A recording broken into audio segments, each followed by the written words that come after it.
Hi, I'm Yildiz from Yildiz Readings. A very warm welcome. I'm a twin flame, I'm a psychic medium, and I'm a twin flame coach. I cover the astrology. So that's got that business out the way. I wanted to do some little mini updates, basically because I know I have been channeling this information for, oh gosh, 4 years now, coaching twins for over 4 years now, as well as I have been on the path for over 20 years. Now, the benefit of not knowing initially that I was a twin really has come with goods and bads. Also, there's a lot of egoic purging that does go through when you are on the twin flame journey. I will be coming live today and I am going to be doing the updates for the last 3 signs, but this video is meant more to stay on the channel, so those that are dealing with it at the earlier stage, and sometimes it's even further because we do have ins and outs in the journey, and I'm here to try and break it down so that we can get to a point we can understand why that's happening. Now, a few things I'll mention.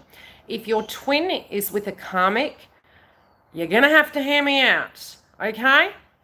If your twin is with a karmic, there is an embodiment of a belief that you hold inside you. It can be to do with abandonment. It can do with the fact, and what you'll find is in each separation point, and I'm with my twin at the moment, so I'm speaking from experience, what I found was a few things occur. You either are mentally still connected at an emotional level with another energy, separate to your twin. You haven't closed that door. Now, when we call the energy detachment, if you notice back in your journey, if you have been on it for a very long time, you emotionally, how do I place it? You emotionally go through these processes and you'll kind of find that as soon as you kind of got your life together and you're moving on forward, you hear from them.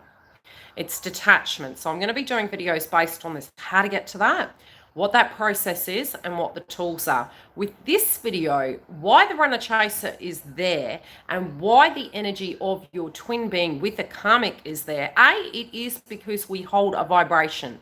And there's so much dual energy that occurs at the same time. I'll be honest with you. When we're in our ego, we don't directly see it because we're going through a transformative healing state. And so, no one should ever, sometimes we look at, are they narcissists? Is there this or that happening? Is there a karmic? Has there been betraying and cheating? There is a vibration going on inside you in a dualistic energy. And even runner chaser is similar, which I'll do a separate video to do with that. And you can break that cycle too. So with the vibration of your twin being with the karmic, there's a few things you can do on your side of the fence. The first thing is soul healing. Are you mentally thinking that it is safer to be with a soulmate energy? Are you mentally processing a person that passed over?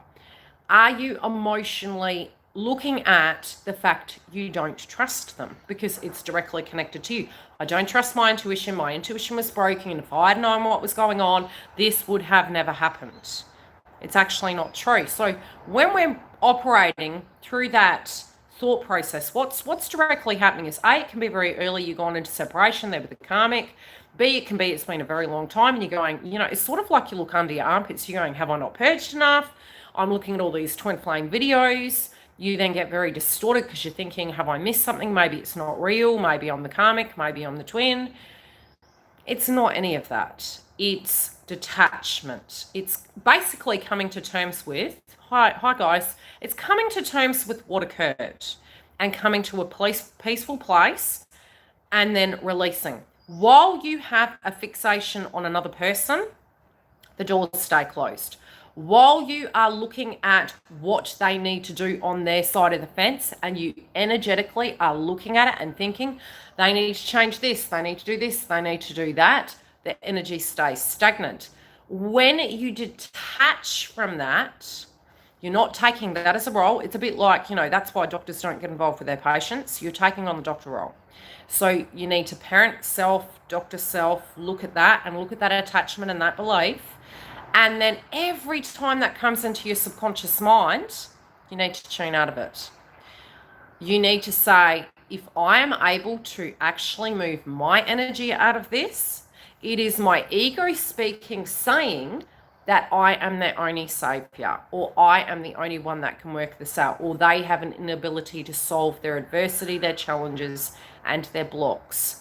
There also can be a frequency where if you had a separation, and some of it kind of does mirror, and you have a pain body experience, you may find at a very synchronistic level, your perspective and perception of what potentially you've missed is occurring on their side of the fence. So at an empath level, your understanding of why that's taking so long, which you need to shift the energy back to you, okay? So when, some people will be very triggered the way I operate my YouTube channel with the coaching sessions, and I am speaking from experience and doing exactly the same things as you guys have done, is initially I was very much looking at my twin, and I have been in union with twin for a very long time now, which, hey, anything over a week, let's quite be frank, it's quite a long time. Anything over 3 months is quite a long time. So when you get to the 12-month mark, that's a bloody long time. We're in for winnings here. And soul integration, you do come to union with self first, that's the truth. You move into detachment, but while you are noticing that they are held captive by their karmic, and their karmic is casting black magic, you're feeding that frequency.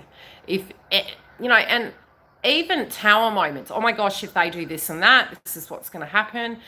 There can be drugs, there can be addictions, there can be, again, owning it.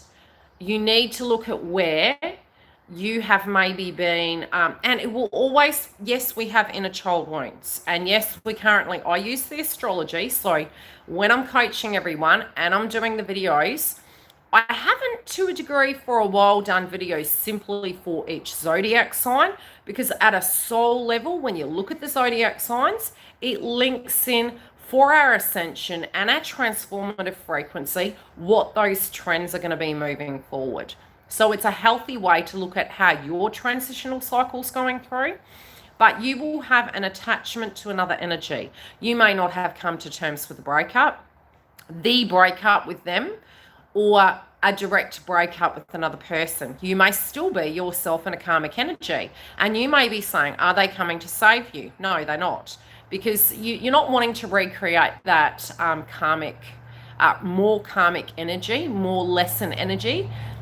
The whole journey is very much about liberating you, empowering you, and not getting into this victim consciousness of, I am a victim, you're the perpetrator, I need saving. So sometimes we do tend to think if we move, it can be you're working with your twin and you're thinking, you've outgrown the job, and you're thinking, I can't leave here because that means I've created obstacles, and unless I'm making myself superly provided to that direct situation, that they will not find me and they will not be there for me. And it's really actually the polar opposite.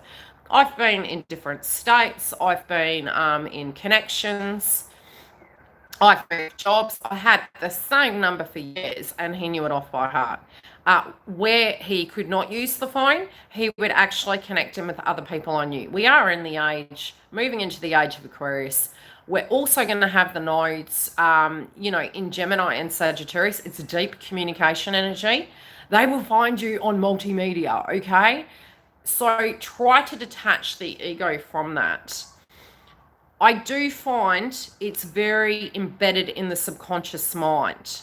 When you're thinking, you've got to pay attention to what you're thinking, number one. What are you honing in on where you feel is the block with them? And they're the real important energies you need to look at. And when you're looking at that, are you trying to solve that problem for them because you believe they're unable to achieve that? Every time that comes into your ethers, you need to tune into something else.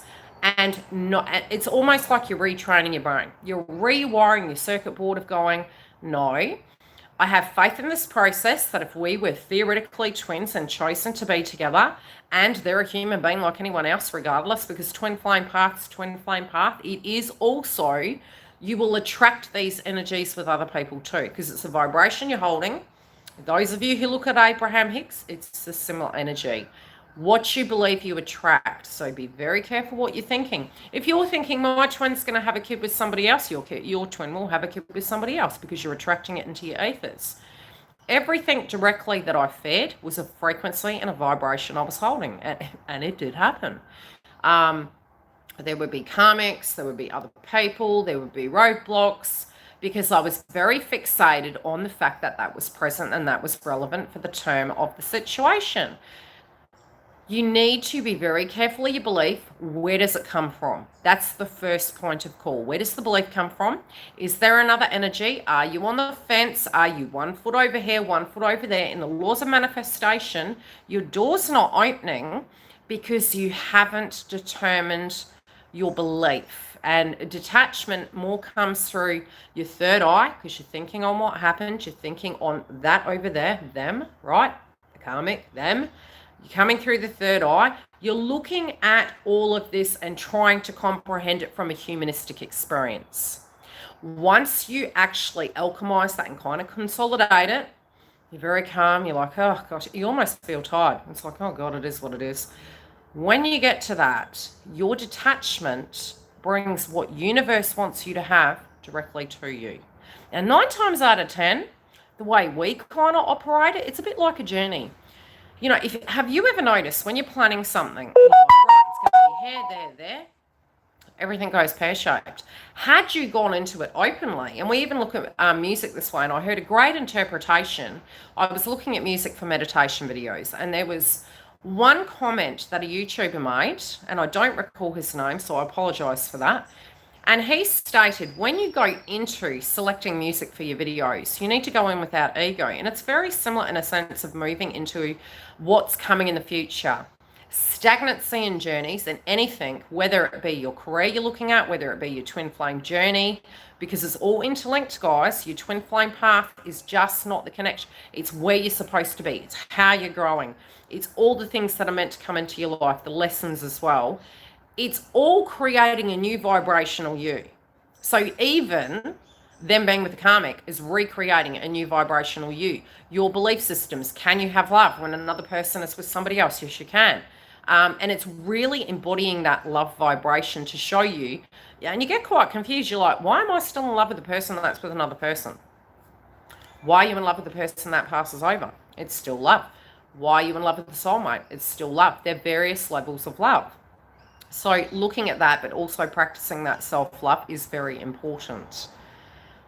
With moving into energies, blockages can also occur because you're living in the past, and that's why you feel no new potential can come because of everything that happened in the past. Operating through the ego. Come to terms with it. Sometimes it does need coaching, I'll be honest with you, and I was very blessed that I met some very spiritual friends that have actually done that work with me. And then I had to, it's a bit like going to counseling, which is advisable too if you feel that you directly need it. When you're going into that energy, if it's something that's very new and it's come about where you've heard it, no, you can't look at that wound. Yes, at that moment, you are the victim because you're embodying that energy. So never let anyone take that from you. Don't dig in around that time either. Sit in that energy for a little bit. Allow yourself to have that. Be gentle to yourself with that. Then start doing the mirror work. And what I found what was useful was even writing down on a piece of paper my belief systems about my twin, and then left it for a bit, come back with a cup of tea, cup of coffee, and then wrote down how I was doing exactly the same thing.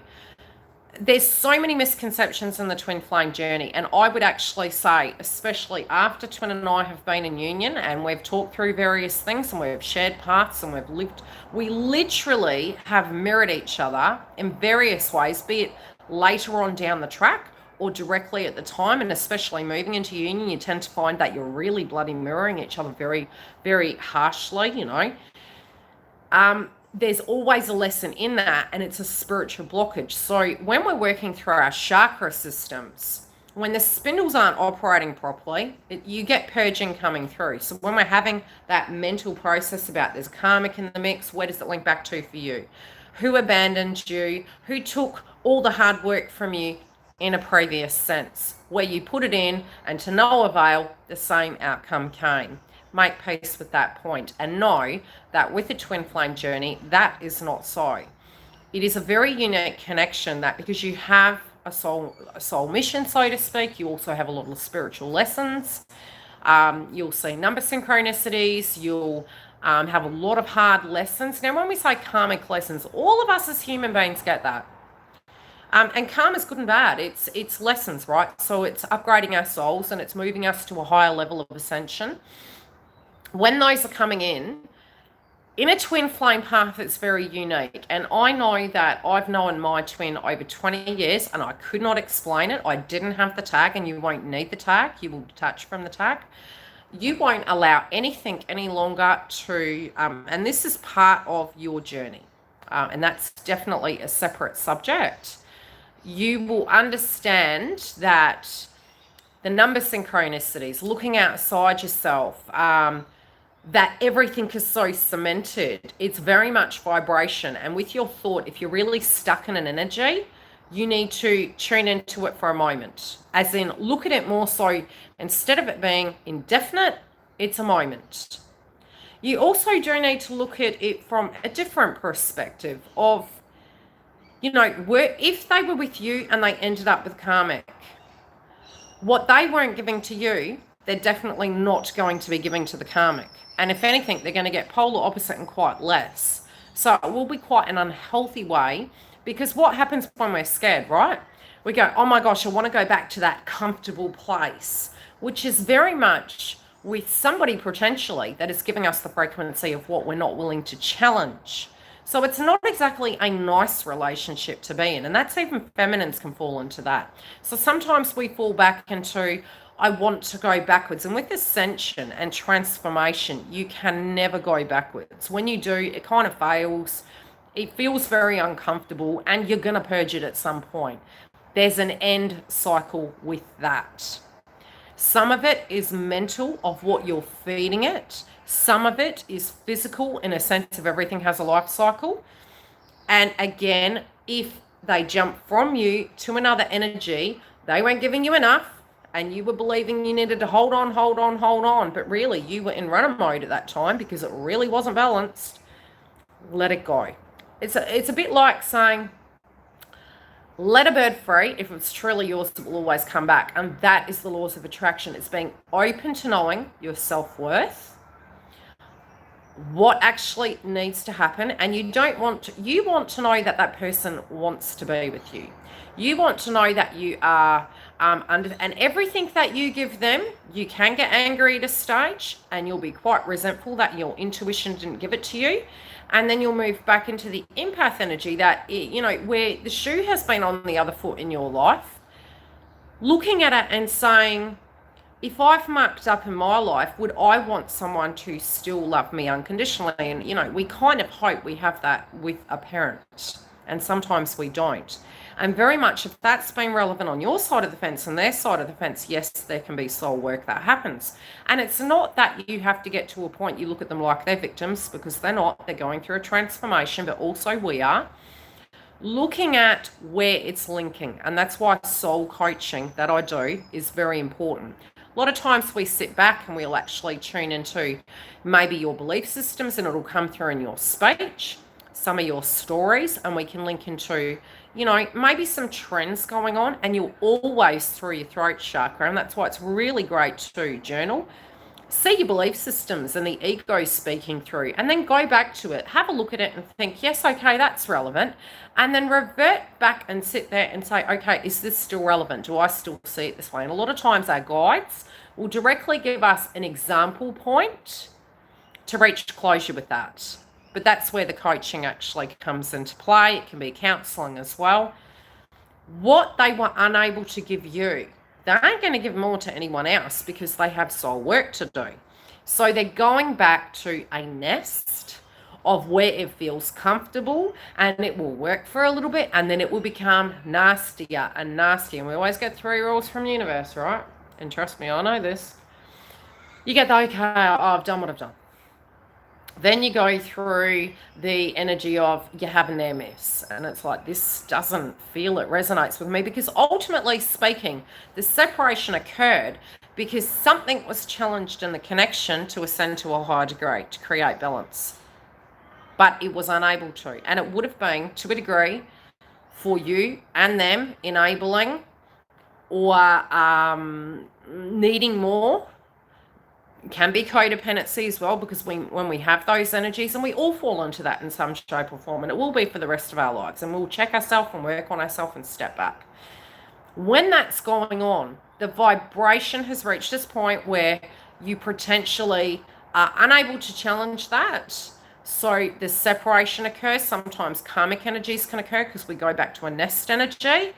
And then with that, while they're in that energy, they're going to get worse than what they had with you, because they have already, to a degree, opened that Pandora's box.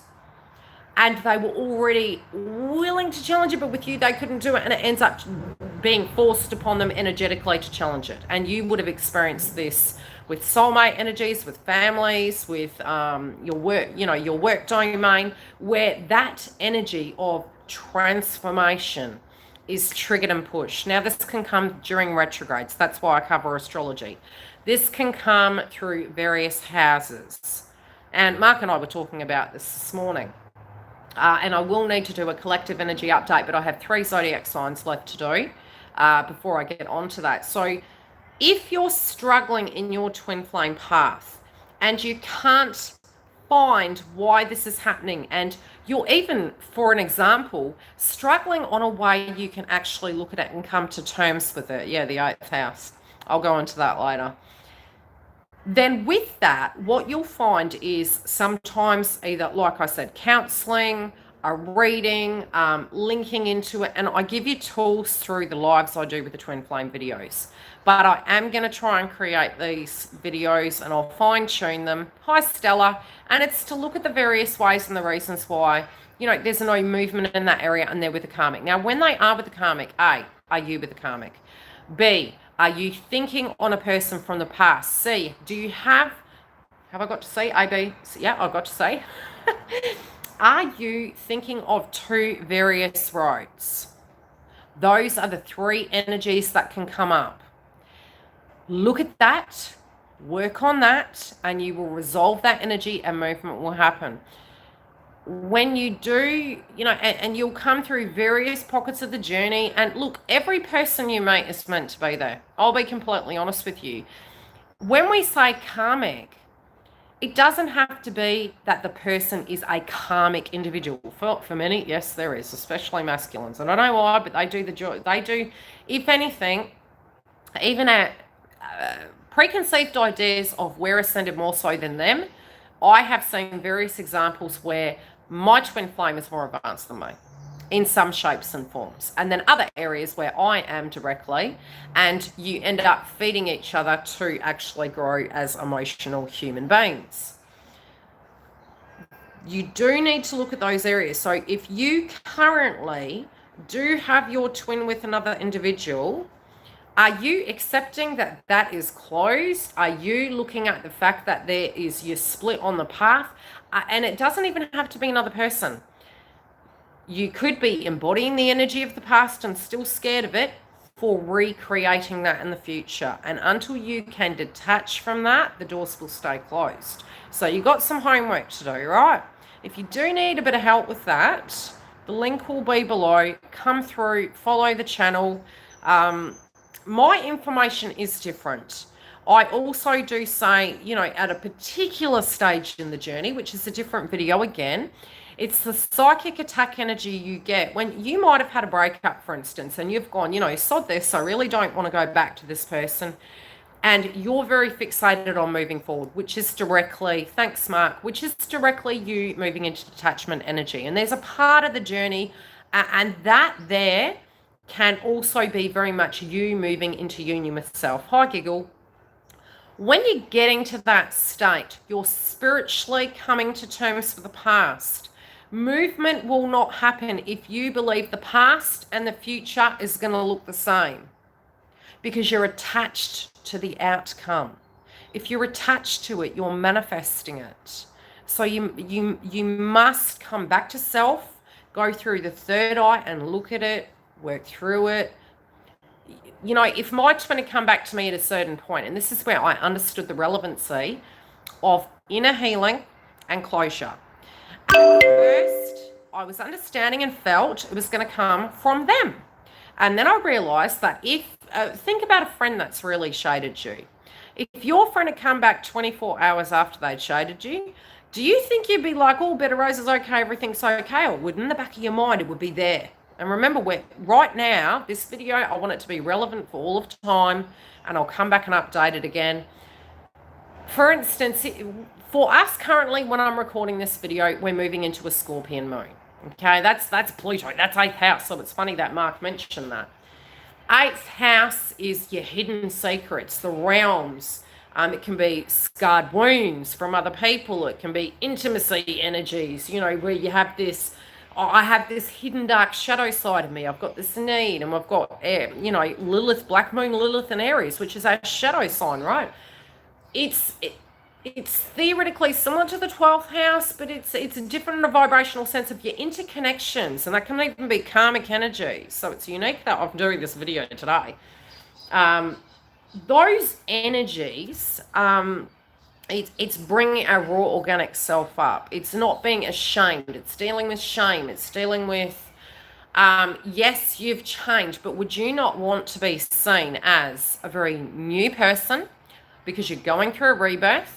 And if you're giving that to you and you have had a person hurt you, if the person initially come back to you too early, them saying sorry wouldn't fix it, because still spiritually you need to come to terms with it.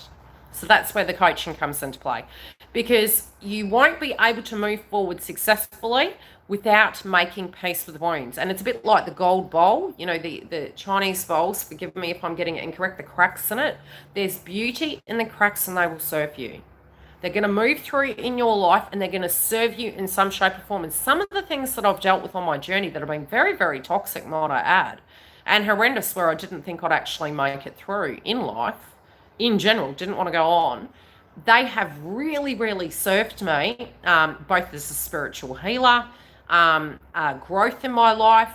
And you will be so superly surprised by your mental disposition, how it aids in various levels in your life. You will realize how you will navigate your friendship groups, how you will sense frequency. You will also be upgrading your psychic abilities. But I'll do various videos based on these things so I can give you guys a little bit of insight into what I've experienced as a twin flame and how I use those energies and how I serve, you know, how I use them on my path and what I realized after the fact. So it's always good to look back at the path. If you're wanting a booking, link below. I'll see you guys soon. I've got more videos to do.